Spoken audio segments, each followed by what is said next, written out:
It's my feel-good breakfast show. We found goodness in goed gedacht olive oil and all the good they do for the community. Pick and Pay, always there for you.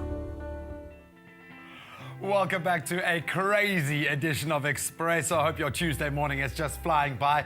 It is, of course, a sausage-inspired edition of the show this morning. Michael LeBourne joins us from the 7th Floor Innovation Centre. He is the executive chef who is here to close out our sausage-inspired menu with something very special.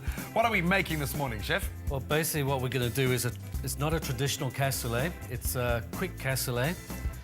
Traditional one takes about 4 hours to make. Long time of cooking. And it's very, very rich. So I've made a slightly easier one, which is, it's a great family meal. I'm loving the size of these sausages in this pan. I think you take the cake in that sense. Yeah. What are we cooking with today? Well, these are Cumberland sausages. It's a good British sausage with in a French dish. So that's going to be hurting someone. It's hurting someone froggies, smarting out there, yeah. And basically, it's a coarse sausage. It's got peppery notes and herbs, and the original sausage for a cassoulet is a Toulouse sausage, which is coarse and similar, but a lot more garlic in it.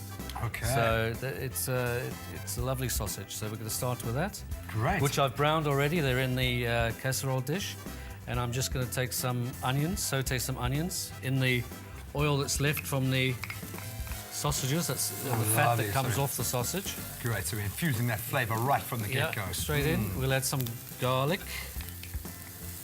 Don't hold back. Little French stuff there. Oh, very, very nice. And then we've got some streaky bacon, which I'm going to add to that. What are the dangers when cooking with the sausage? Obviously, you've got a number of flavours in that sausage already. What do you have to be careful of when you're cooking? Certainly something like this, a cassoulet. What do we have to be mindful of when cooking with sausage? Cassoulet is quite easy because it's a rich dish. There's red wine in it. There's herbs. Obviously, there's garlic. So a stronger sausage is always better. You know, if you put a pork sausage or a banger in here, it'll disappear. Yeah, it'll be lost with all the flavours of the red wine and garlic. So it has to be like a farmhouse sausage, nice and coarse. Lots of flavour, nice backbone. Where you know it comes, where you know what's in it. Yeah, exactly. So you just saute that off quickly, and then we're going to add a little bit of tomato paste. Okay. For some richness in there. Obviously, in the south of France, they would use a lot of their ripe, fine tomatoes. Or they'd have their own tomato paste in their kitchen, you know. It's so clever down there. Just bubbling under, ready to use. And then what we could do, we'll add some good old red wine to that. Lovely. We'll cook off some of that alcohol before the crew gets to it. Yeah, so, obviously, if we had more time, you'd make it would be nice and crusty on the bottom, so you'd scrape it all off. Yeah, but with that caramelisation going. All right, now the keyword for this, believe it or not, is beans. SMS the keyword beans to 33728, and we will send this recipe list courtesy of Pick and Pay directly to your phone, and hence the arrival of our butter beans. Yes, so we've got butter beans.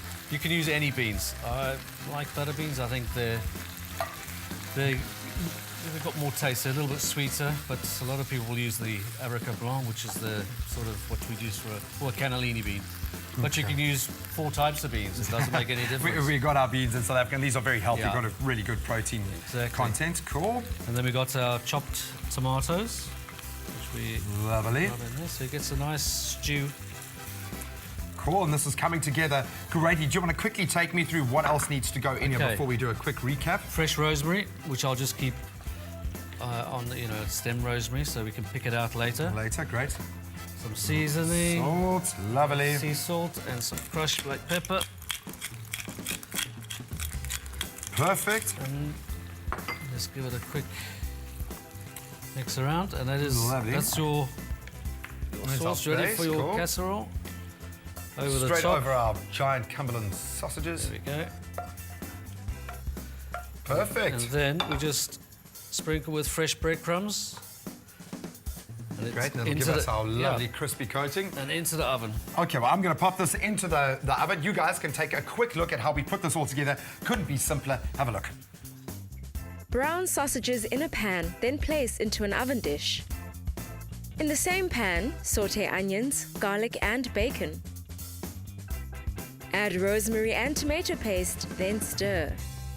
Add wine and simmer until reduced. Add tomatoes and butter beans, season, then pour onto sausages. Sprinkle with breadcrumbs, then bake at 180 degrees until golden. Ta-da, there is your finished products. Chef Michael LeBorn, thank you so much, Pleasure. sir. Thank What a you. way to close out the show. Guys, I guess this defines that age-old adage that says voroso ke voroso, because clearly voroso is not just voroso. There's just so many different kind of voroses and stuff, eh? Nice, guys. enjoyed Breakfast of champions for us this morning. Have a great Tuesday. We'll see you bright and early tomorrow morning. We love you. guys.